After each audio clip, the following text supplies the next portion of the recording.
Ubuzima rero, ubuzima navuga ko ari nka seri.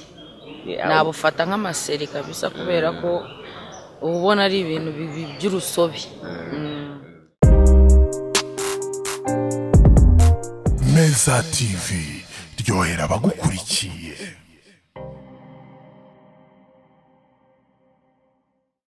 Mwongeye kwirirwa abakunzi ba Meza TV nkuko bisanzwe tugenda tubazanira abastari batandukanye. Uyu munsi tukaba twabazaniye umukobwa ni mama cyangwe niko nge nabyita tunkurikije ukuntu namubonye. Aratangira twibwira. Nitwa Hortense Opla cyangwa mama Lao, mama cyangwe Penelope. Yitwa Hortense Opla, mama Lao, mama cyangwe Penelope. Ayo mazina yose na yawe? Ni amazina yanjye. Urabwira abakunzi impamvu njewe nawe turi hano? Turi hano kubw'impamvu yo kubanezeza. Ushaka kunezeza abakunzi bawe? Mu buhe buryo rero? Uburyo bwa muzika, ibintu bigiye binyuranye. Usigaye ukora umuziki? Yego. Ntabwo nje nari mbizi. Guhera no munsi rero urabimenye. Ariko izo rinete twambariye none ndagira ngo babwire ku izo rinete ariko. Iyi rinete rero ni commande, nta n'ahandi hantu wayibona, ni iyanjye gusa. Nuyibona uzayisangana ibyamamare bikomeye cyane byo muri Amerika. None si iyo rinete wayikuye winjiriye ku ruganda? Nigiriyeyo, mfite umuntu ntuma. Ni made in China, ni made in Rwanda, ni made in Congo. What? Ese nakubwira ngo ni made in what? Ni made in Opla. Ufite uruganda burya rwa rinete? Cyakoze. Oya, ibintu bijyanye na rinete nzi kureba rinete nkeneye. Kandi ntago nkunda kugura ibintu abantu bose bafite. Umwihariko wanjye nyine ni rinete. Ako ntakubeshya urifunze wallahi. Nese umupira wambaye bawita ngo iki? Mwana, ubwo se hari umuntu utawuzi se? Barahari, nanjye ntago nkuzi. Nje nambara style, ntago nambara amazina. Uwo mupira witwa style? Ni style kabisa. Iyo bag yitwa ngo iki wambaye imbere? Yitwa Gucci. Ni Gucci. Kubona n'ibintu by'impeta zinyuranyuranye. Agatwiko tu. Nagatwiko. Meruka sinzi imyaka uko ingana ariko urayibabwira ukina filime. Ibintu bya filime bimazemo igihe kingana gute? Filime natangiye kuyikina 2012 gutyo.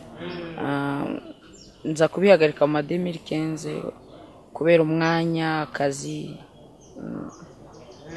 Ukuntu nkuzi uri umuntu ushabutse cyane ku buryo biri gutungura abantu, buryo uri muganiramo. Sinzi nimba ari nge uri kukubaza ntari shapu. Ukuntu abantu bakuzi siko bari kukubona. Ni marayika wakumanukiye yitwa nde?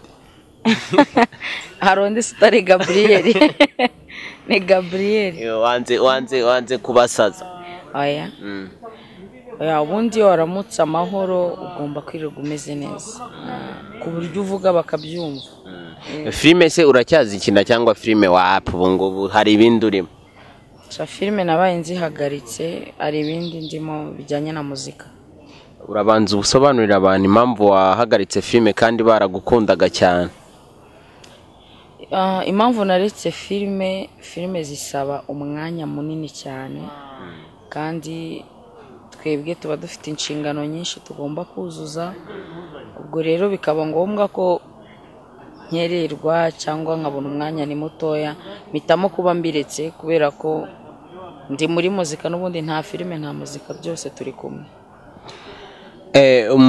Okay, nabonaga filime zawe zamani turacyaganira kuri filime nkabona ni nziza cyane, ariko uvuze ko nukubera ko filime itwara umwanya uhagije munini cyane kugira ngo ubu yigejeje ku bakunzi bawe. Numva ko abantu bagukunda kandi bakaba bishimira ibintu byawe ukora, atari ngombwa ngo uve mu kintu kubera impamvu runaka, kandi nyine ibyo ukora byose ubushimisha abantu. Nukubera iki abakunzi bawe wabatengushye?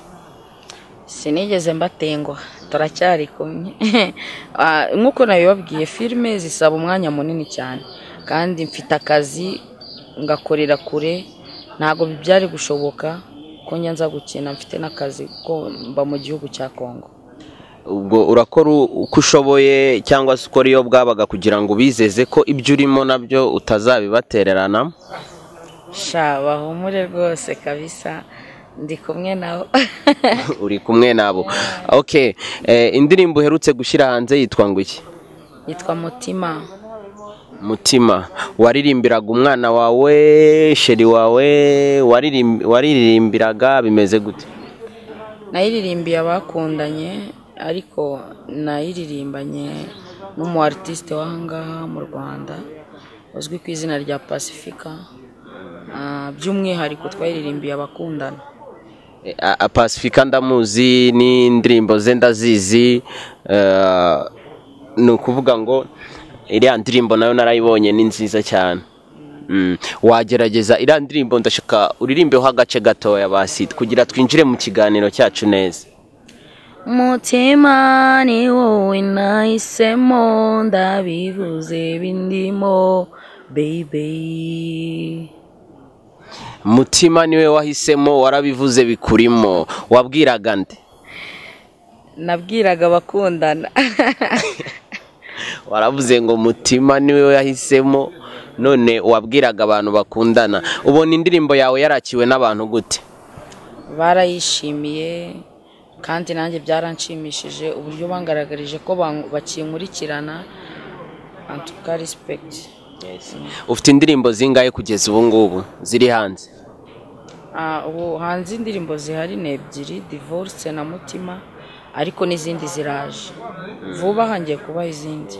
Abantu bose nyine bumva ko wavuye muri filime ukaba waragiye muri muzika, buri wese ashobora guhita atekereza ngo niki cyatumye wumva ko niba uvuye muri filime urahita ujya muri muzika. Sinzi nimba umuntu ufite impano yo gukina filime aba afite n'impano yo kuririmba. Wowe byaje bite, byaturutse he? Kuririmba nibyo nabanje mbere ya filime, ni ibintu bimbamo. Filime narakinnye nyine ariko ntago bimbamo cyane nk'umuziki.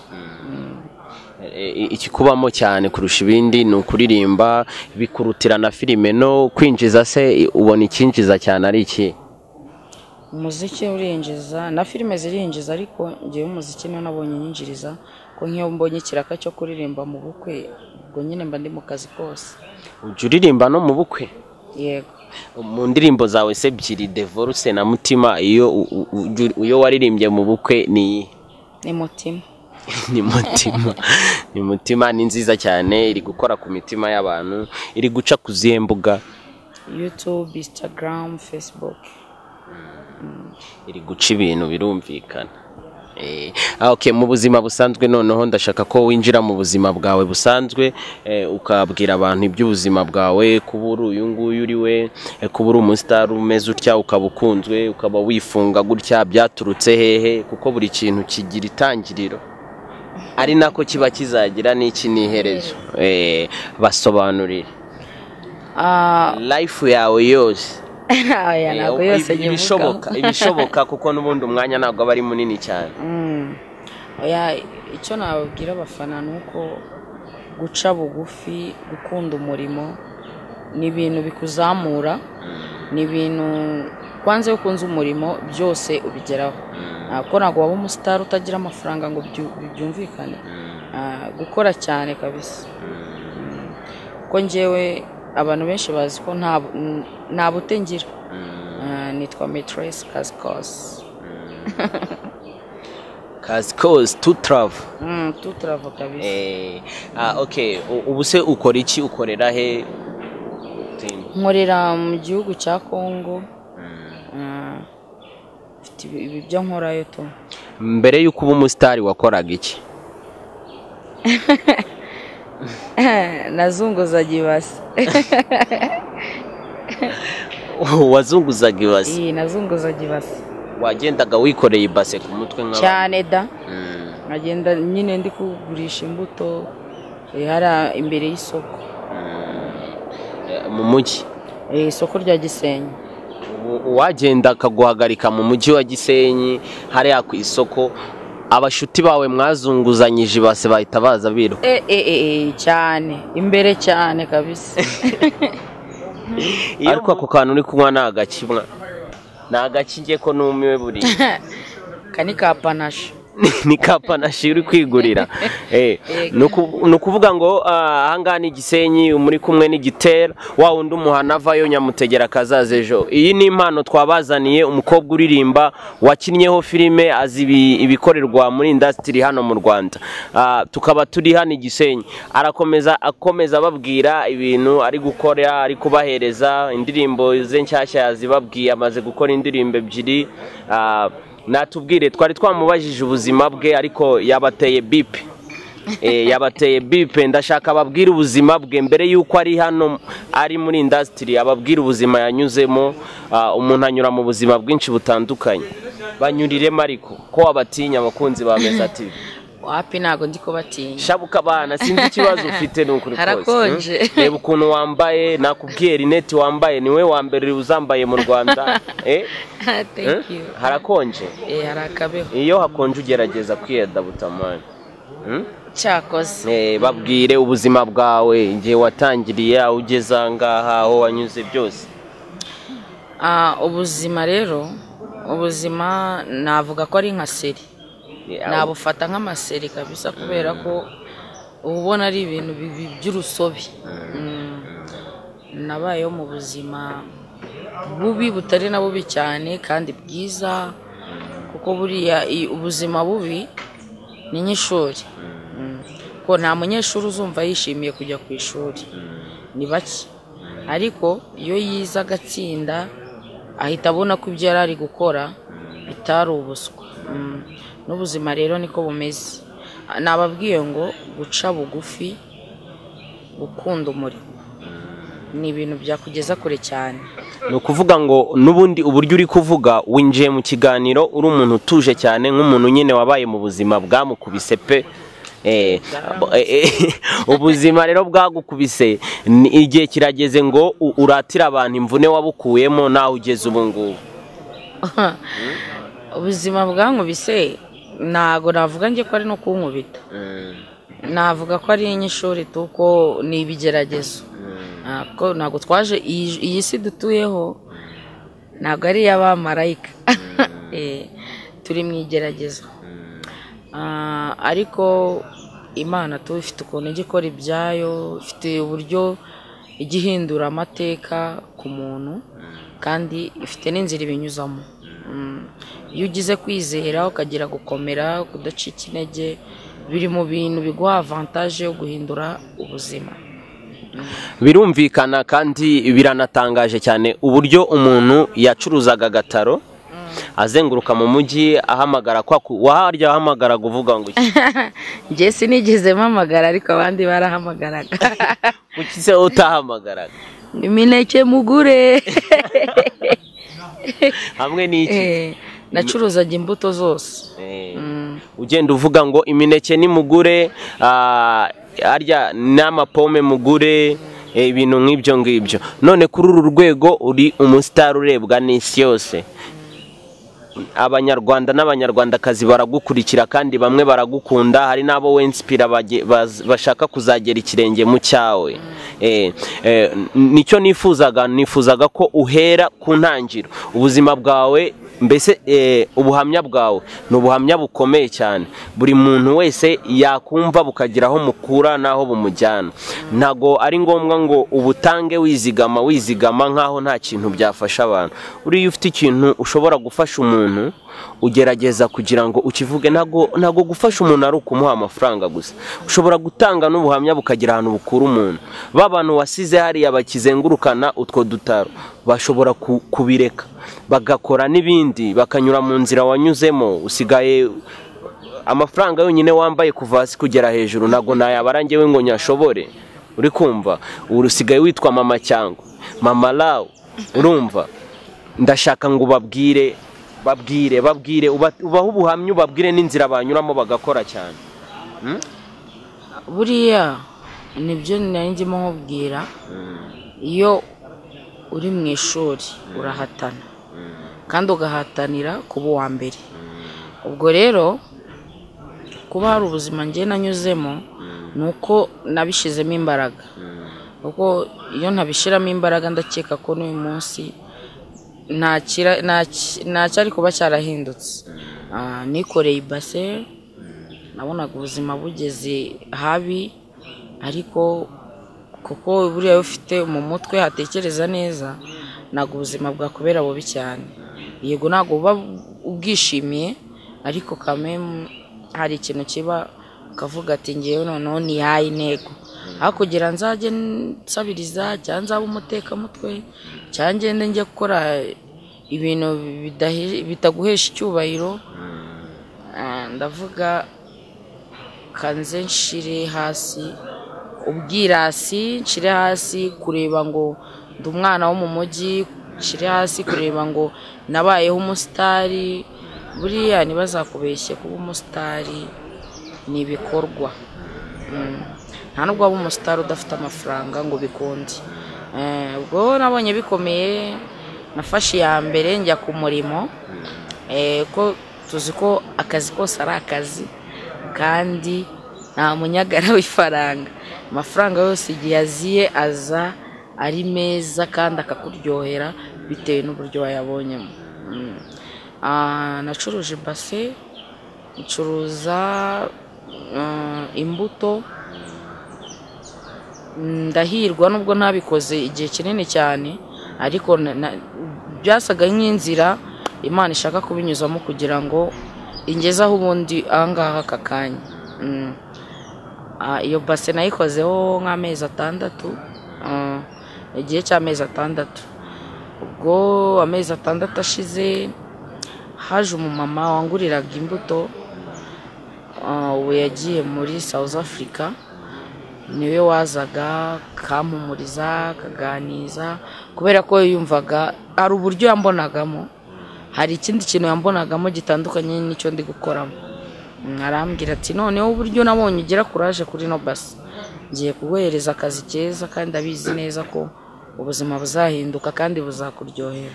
My friend, ubuzima bwarahindutse, nshima Imana cyane aho yankuye, nubwo aho nshaka kugera ntari nahagera, ariko aho igejeje ikora kabisa mbaye nshimiye.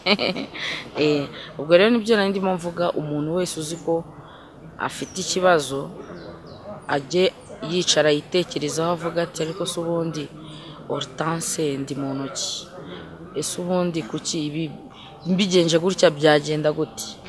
Uko nigira umwirasi n'isaha niko mba nyemeze tu, ntago ngenye mba muri ba bakobwa birirwa batonora inzara, birirwa mu misatsi. Oya, niyo naba mfite ibirenze tu, umurimo niwo wa mbere. Shira hasi inzara banza ukore. Warakoze cyane kuba warensipiye abandi bantu. Niba mwarakoranye n'abantu mutwara agataro bakaba babona warabaye umustar ufite amafaranga, uburyo wambaye, uburyo ugaragara, nubwo umbwengo ntago ari uri muri ba bakobwa bagikora imisatsi ufite no ku mutwe nayo ubwayo ntiyoroheje, ushatse kumbwira ngo nubu washyiraho akabase ku mutwe? Buriya nyine iyo uri mu kazi wambara umwenda w'akazi, barakubwira ngo nimba ucuruza amata ugomba kwisanisha nayo, kuko nimba ugera mu soko ugahita ubona umuntu asa n'amakara uhita umenya ko ariyo acuruza. Nanjye ugeze mu kazi kanjye usanga nyine ngaragara nk'umukozi, ntago wambona nk'umuntu w'umusitari. Ubusitari buza nyuma y'akazi. Biragaragara ko ukorera amafaranga ari nakuyarya. Aha hantu turi nakubonanye ikirahure, kandi nubundi ndabona ari ahantu mu kabari. Wasohotse kandi wasohotse ku wa mbere, ubwo nejo wari uri mu kabari, ejo hari ku cyumweru, no ku isabato wari uri mu kabari. Wapi, ntago ubuzima bwanjye buba mu kabari. None sanga usanze niye? Aha hari abantu twasohokanye, nari ndi kumwe n'inshuti zanjye, nayo mpamvu mwambonye hano ntago ngiye bose najya mu kabari gute ndi mu kazi uyu munsi ntago nakoze niyo mpamvu naje kwicarana n'abagenzi banjye hano. Ntago tuzi nimba ingeso dufite ari mbi cyangwa se ari nziza, wowe uratubwira. Iyo tubonye umusitari twari dukeneye kuzaganiriza, aho tumubonye niho duhita tumufatira n'itegeko, ariko amahirwe tugira natwe abasitari barabyumva, baba babona ko nta birenze, baduha ikiganiro uko twari tugikeneye. Hari icyo bigutwaye? Oya, kameme ntacyo bintwaye, no ko ari ibintu umenyereye nabyo biba bikenewe. Amezi 6 wayamaze utwara agataro, ugenda uvuga ngo muragura imineke, mugura imbuto, mugura imbuto, mugura imineke, ngo imbuto muragura babazaniye ibinyomoro imineke nyine hafi aho. None ubu ngubu uri mama cyangwe, ariko urumva ikintu ngiye nabwira abantu cyangwa ndi kumva nanjye ntoyemo, udakoza gatoya ntiwazabona n'akanini kabisa, kubera ko gucuruza imineke kwawe no gucuruza imbuto kwawe byaguciriye inzira. Ubu ngubu uri umuntu ufite amafaranga, uri umwe mu bakobwa bafite amafaranga muri Gisenyi cyane rwose, babara mu madolari. Numvise ntago buriya gusuzugura akazi ni amakosa, kuko nimba umuyede agenda akabona icyo gihumbi cyangwa ibyo bibiri, tayari bibiri yabibonye, ntabwo abana bakiraye cyangwa nawe ntabwo akiburaye. Ariko nuvuga ngo ninkora kano kazi umuntu uzambona azavuga ngo iki, ni amakosa cyane, kuko wa muntu n'ubundi ibyo uzakora byose ntabwo bizamubuza kuvuga, n'ubundi nubaho nabazakuvuga kandi akuvuge nabi bikubabaza. Ahubwo kongeye baramvuze cyane cyane na n'isaha baracyavuga, ariko nababwira ngo bongeze volume igere kure cyane, bayigeze mu gihumbi kabisa, kubera ko iyo ufite icyo urusha undi nicyo gituma kuvuga. Ntago umuntu yakuvuga udafite ikintu umurusha, ahubwo noneho iyo umukubise ibikorwa nubwo yakuvuga gute, ariko aragaruka akavuga nyamara uriya muntu ni n'umukozi mwiza. bo bagiye bavuga wowe bakubita ibikorwa cyane rwose. Ngende tayari kabisa, uri tayari kujya bakubita ibikorwa bo bakavuga ewani bongeze volume igere mu gihumbi, nta n'inkovu y'uruvugo ntayo, wanze kuvugwa yaheze mu nda ya nyina kabisa. kandi iyo umuntu avuze nta kintu, nta n'ikiro wapungukaho, niko mbizi. Oya, buriya umuntu uvuga bikwereka ko agukunda. Umuntu yakuvuga cyane abagukunda, kandi aba ari umufana wawe uhoraho, ni umufana witeka, ahubwo respect ku bafana banjye. Cyakoze Imana ibaho umugisha abafana bawe n'abafana ba Meza TV cyane. Imana ibaho umugisha. Ufite abana? Yego ndabafite. N'umugabo? Yego. Mutuye hehe? Dutuye mu mujyi wa Goma. Aka kanya uri hano uvuye Goma? Waje kuryoshya uvuye Goma? Naje gutwika. Waje gutwikira mu Rwanda? Mu Rwanda ubona hashyase?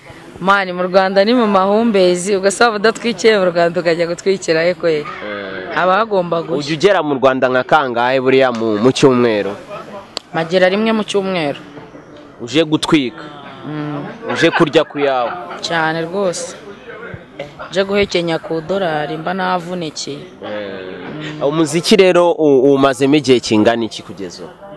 Sha umuziki naho utangiye kera nyine, urabizi gukora umuziki wa hano mu Rwanda mbere byari ibintu bikomeye kugira ngo indirimbo yawe imenyekane igere kure, bite none na mikoro make bigatuma umuntu acika intege. Niziki nayitangiye 2010 kugeza 15 kabisa. 2010 kugeza 2015 uhita uva mu muziki icyo gihe? Nabaye nkuhagaritse bitewe n'ibyo nari ndimo. Uhita kujya muri filime byo byaje gute, bigenda gute? Njya gukina filime, hari umugeni nawe nagiye kuririmbira, icyo gihe n'interpretaga indirimbo za bakamariza. Umugeni nagiye kuririmbira i Musanze, nkurirayo na Diaro. Diaro ukina filime yamenyekanye nka Diaro muri filime yitwa ngo kira nibagize izina rye ariko yakinanye na Mutoni yakinanye na Mutoni ambonye arambwira ariko se ko nabonye hari ikintu nkubonamo ntago waza nkaguza n'abantu dukorana tukajya dukinana amafilime ndamubwira nta kibazo naza nkabikora ariko kubera ko no kubona amatike angeze i Kigali byo byonyine byari bikomeye oya tujye twemera dukubitwa tujye twemera bibaho none zibaho man ndavuga ntago byavamo ko nazanye gukinira i Kigali kuko nta mikoro nifitiye ndamubwira ati nibajya baza gukinira Igisenyi ndahari ntaribi twarakinanye dukina no kwa Murundi ubwo nyine mpita nkomerezaho n'intare y'ingore bose n'abantu banjye n'abapampe banjye turabana kabisa ariko ntago filime naziretse kubera ko ntazanga filime ndazikunda cyane ariko cya kintu nakubwiye nyine cy'umwanya mutoya kurabona ngira umunsi umwe mu cyumweru ntago umunsi umwe naza ngo managinge mu muziki managinge muri filime hari ibintu byinshi mba ngomba gukora muri wa munsi umwe ni ukuvuga filime wazivuyemo kubera iyo time gusa udafite kandi burya akazi gashobora kukubuza n'ibintu wakundaga ukinjira no mu byo udakunda cyane rwose ushobora no kuba warinjiye mu muziki utawukunze oya nkunda umuziki njyewe wabibaza abaturanyi ninde muntu watumye winjira mu muziki umuhanzi watumye mwujyamo nakundaga kureba indirimbo za Rihana na Shiba ariko uranasa na Shiba koko se urakoze urasa na Shiba pe niyo mpamvu nyine yakwenspiye ugahita winjira mu muziki indirimbo wanditse bwa mbere yitwaga ngo iki indirimbo nanditse bwa mbere yari gospel yitwaga ndamukunda hari nka ryari 2015 turirimbire kuri iyo ndirimbo yawe y'Imana ntabwo ari Imana ni ihimbaza Imana ndamukunda nzahora mwamamaza kurukunda nyereka kuri iyi si na undi waruma nta wundi muntu waguha urukundo nk'urw'Imana yaguha n'ubundi ntawe usanga akenshi abantu baririmba indirimbo z'Imana baririmba ibintu n'ubundi twisangamo yego none se kuki waretse kuririmba indirimbo z'Imana ukaza kuririmba indirimbo z'isi niko nabishatse tu niko washatse gutwika niko nashatse gutwika none se iriya ndirimbo yawe wakoranye na Pacifica wambwiye ngo yitwa ngo iki mutima nayibonye kuri YouTube mbona ni nziza cyane iratwika cyane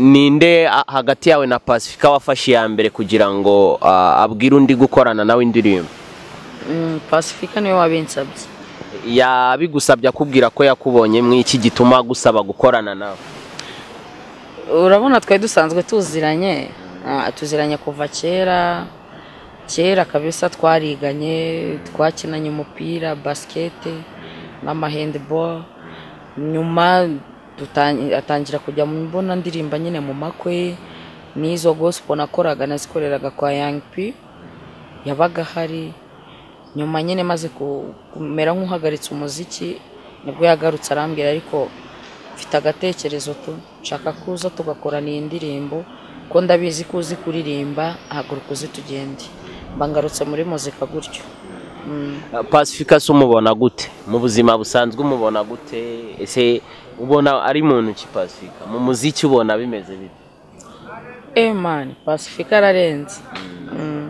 ararenze uriya mwana ari ku rwego kuri level ya nyuma na nyuma kabisa aririmba neza kandi ni umwana mwiza ari ukuntu uba ubona umuntu ukabona ntacyo atwaye tu ariko imiririmbire ye itandukanye n'iy'abandi njya numva